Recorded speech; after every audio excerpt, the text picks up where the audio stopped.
मेरठ के police office तक पहुंचने वाले वो तमाम फरियादी जो रोज़ यहाँ चक्कर लगाते थे, अब उनको व्यवस्थित करने की और उनकी जो शिकायतें हैं उनकी एक व्यवस्थित जांच की व्यवस्था यहाँ की गई है।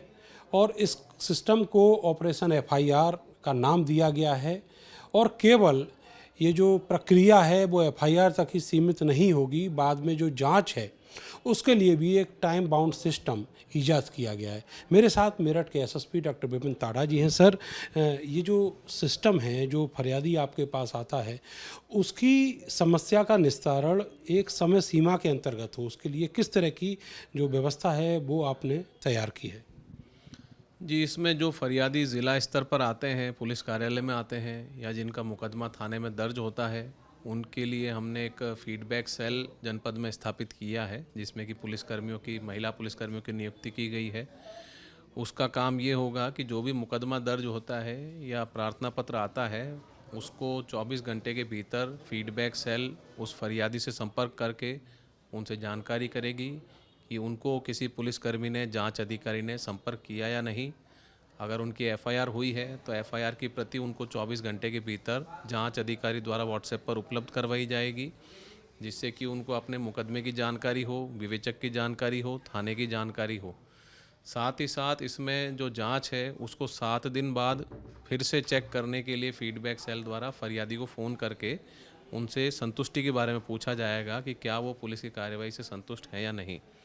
यदि वो संतुष्ट नहीं है तो फिर ये जांचें जो है ये क्षेत्राधिकारी महोदय को दी जाएगी समीक्षा के लिए, जिसमें कि वो फरियादी और जांच अधिकारी को बुलाकर उनसे जानकारी करेंगे कि क्या जांच कहाँ कमी रह गई और किस प्रकार सुधारी जा सकती है। और सर, ये जो पूरा सिस्टम है, ये पूरी जो प्रक्रिया आपने बताई, अगर इसमें जो जांच अधिकारी है उसके लेवल से कोई हीला हवाली रहती है तो फिर उसके लिए किस तरह का प्रावधान आपने किया है? जी, इसमें एक तो समयबद्धता करने के लिए हमने ये सुनिश्चित किया है कि जो भी इसमें लापरवाही बरतेंगे या ढिलाई बरतेंगे, उनको शुक्रवार की परेड में बुलाया जाएगा, जांच अधिकारियों को, जहां पर उनसे जानकारी की जाएगी क्यों देरी हुई है।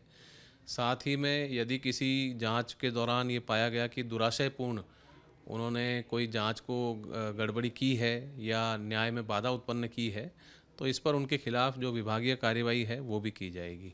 सर, अमूमन ये देखा जा रहा है कि थानों में जो एप्लीकेशन पहुंचनी चाहिए वो बजाय वहाँ के, यहाँ जो मुख्यालय पर अधिकारी बैठ रहे हैं, आप हैं एसपी सिटी, एसपी देहात, एसपी क्राइम जो अधिकारी हैं, वहाँ भी शिकायतें आ रही हैं, तो उसकी वजह क्या आप मानते हैं?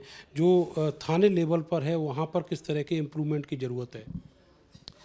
जी देखिए, फरियादियों के लिए सुविधा उपलब्ध है कि वो किसी भी अधिकारी से मिल सकते हैं, कहे कभी भी मिल सकते हैं, चाहे वो हमसे मिलना चाहें या थाने पे मिलना चाहें, जहाँ भी अपनी बात कहना चाहें कह सकते हैं। परंतु उद्देश्य यह है कि फरियादी को ज़्यादा घूमना ना पड़े, जहाँ वो जिस जगह का नागरिक है, जहाँ रहता है, वहीं के थाने में, नज़दीकी थाने में उनकी बात सुन ली जाए और उचित समाधान भी हो जाए, उनको जानकारी उपलब्ध करवा दी जाए।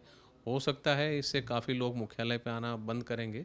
साथ ही साथ जो महिलाएं हैं, जो बुज़ुर्ग व्यक्ति हैं, आसक्त हैं, जो बीमार हैं, उन लोगों को ज़्यादा ट्रैवल ना करना पड़े गर्मी के मौसम में और वो अपने थाने पर ही बात कहें। अगर उनको कोई समस्या आती है तो हमारी फीडबैक सेल जब कॉल करेगी उन्हें, तो फीडबैक अपना नोट करवा सकते हैं। किसी पुलिसकर्मी से समस्या हो या कोई विशेष बात हो जो उनकी जांच में रह गई हो, तो उसको नोट करवा सकते हैं। इसीलिए फीडबैक सेल की स्थापित किया गया है।